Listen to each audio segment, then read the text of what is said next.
You made it! Welcome, and I'm so excited to start this journey with you. This is gonna be fun. I know your time is valuable and you must be busy, so I'll do my best to explain the 3 hacks as fast as I can. And make sure to stick around till the end because all of these hacks are connected to each other. They're intertwined like a Venn diagram. And I worked so hard to create this formula and these hacks for you, so I want you to get the most value out of this video.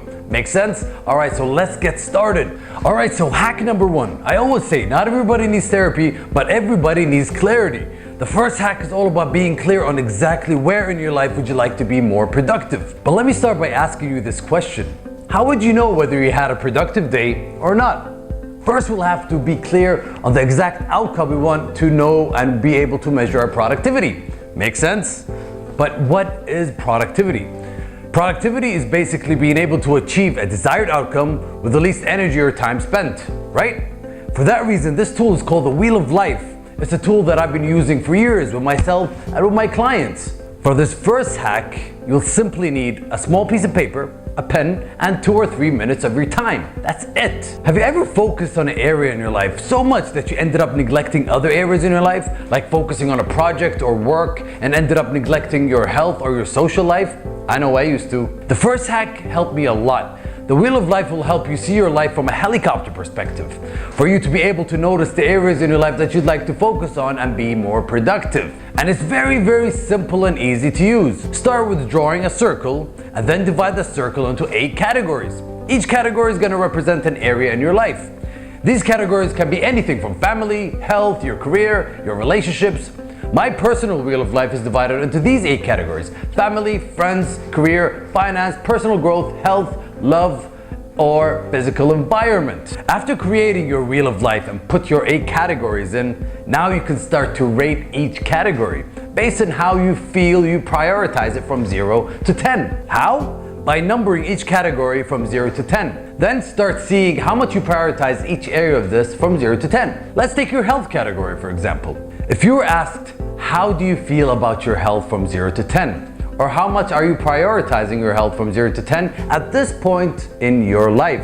And just because you don't necessarily meet your health goals yet, it does not mean that you're a 3 or a 2 out of 10 in your health.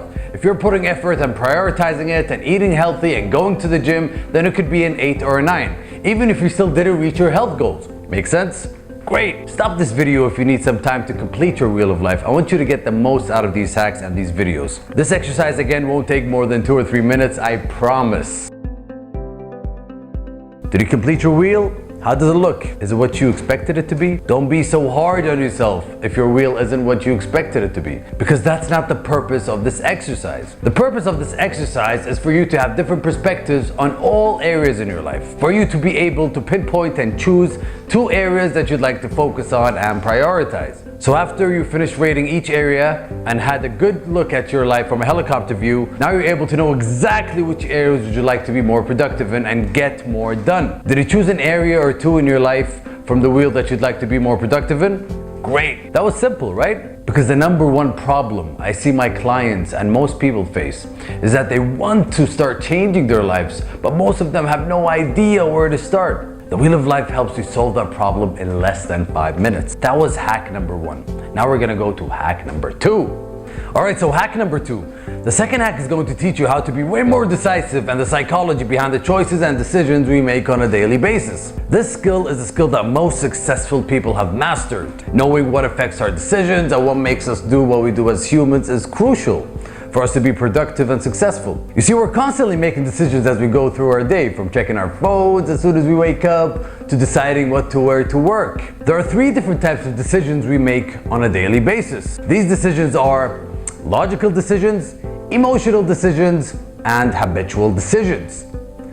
Logical decisions are the type of decisions that take time for us to reach a decision. They're the type of decisions that we weigh out the pros and cons, like for example, changing careers or moving to another country. These decisions are made usually in the prefrontal cortex of our brains, which is our thinking brains. So these hacks are based on logic, not emotion.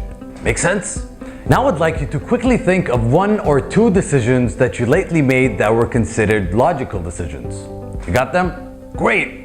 Because I want you to start training your brain to start to observe the different types of decisions you make on a daily basis. Emotional decisions, on the other hand, are self-explanatory. They're based on our emotions at that moment.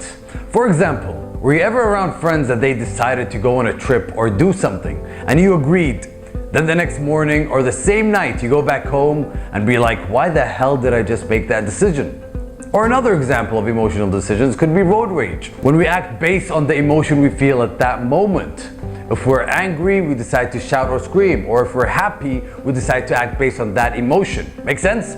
Those are emotional decisions, which we make throughout our days at work and in the car or at home. Now I'd like you to think of 1 or 2 emotional decisions that you did today, or at least this week.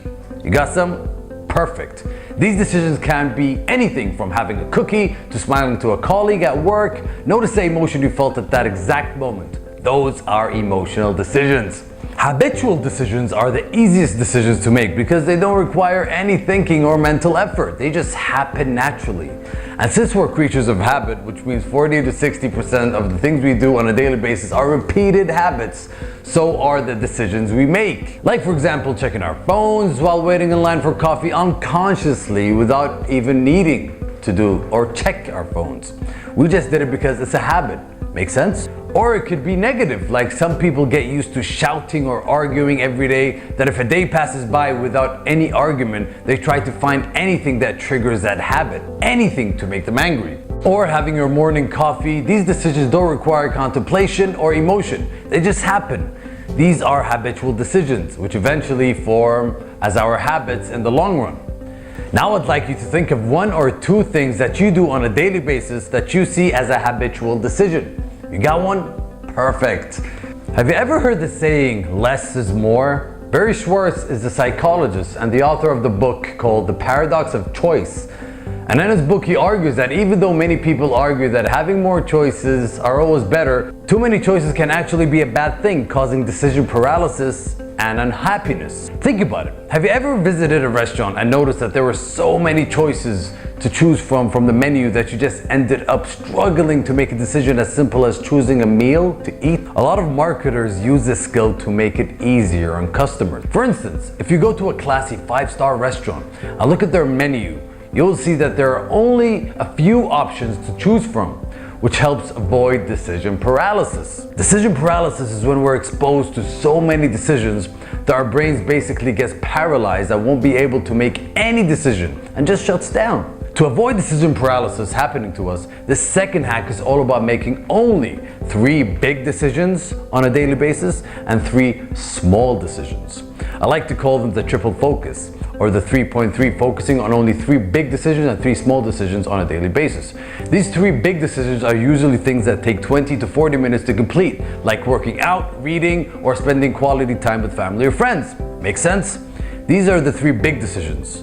Now, the 3 small decisions are the type of decisions and tasks that won't take more than 5 to 10 minutes of your time to complete. Like, for example, brushing your teeth, calling a loved one, or meditating.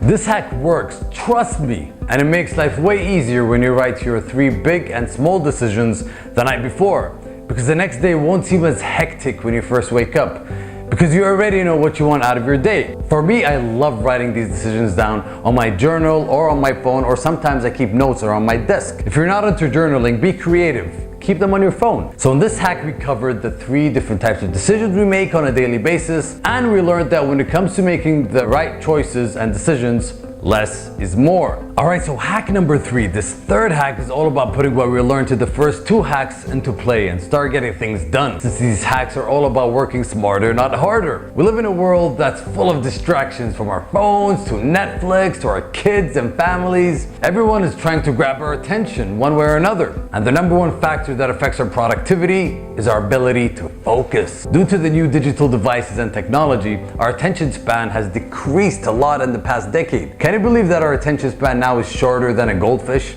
I'm serious. On average, a person usually gets distracted every 7 seconds. I'm sure your mind has wondered and thought of things that have nothing to do with this talk since you started watching this video. And it's normal, it happens to all of us. All of the 3 hacks are somehow connected because this last hack is basically the last piece of the puzzle. This third hack is called time blocking. Time blocking is all about blocking a certain amount of time and focusing on only one thing at a time. And when I say focusing on only one thing, I mean putting your phone aside and no loud sounds around you. And if you're working on your laptop, make sure that there are no extra tabs open other than the ones you need to work on.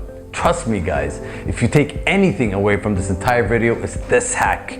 It's your ability to focus and focus on only one task. But of course, time blocking isn't that simple. There are 3 parts to time blocking. The first part is knowing your exact outcome of the task.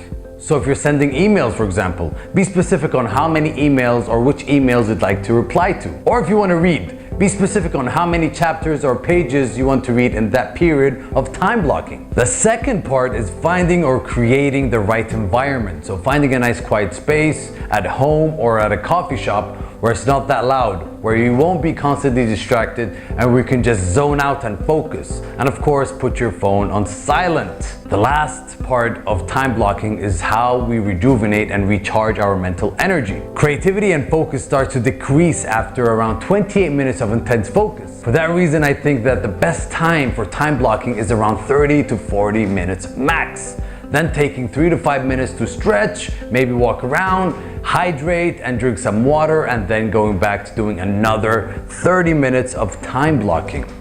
Imagine when you used to work for 2 hours straight without having a specific outcome and constantly being distracted by your phone or people around you. Now imagine the amount of work that you'll be able to get done if you blocked your time, focused on only one task and zoned out for 30 minutes, taking 5 minutes breaks, then going back to zoning out again. The same amount of work that used to take you 2 or 3 hours to get done, you'll be able to get done in an hour or less. And that's how you hack your life, guys. And that's how you manage your time. And that's how you start working smarter, not harder. So there you have it, guys. The 3 life hacks that you can use today that I guarantee you will double, if not even triple, your productivity instantly. So let's recap on the 3 hacks real quick. The first hack was the Wheel of Life, and it helped you gain some clarity and have a helicopter view on the different areas in your life and where you'd like to take action and prioritize. The second hack is all about the triple focus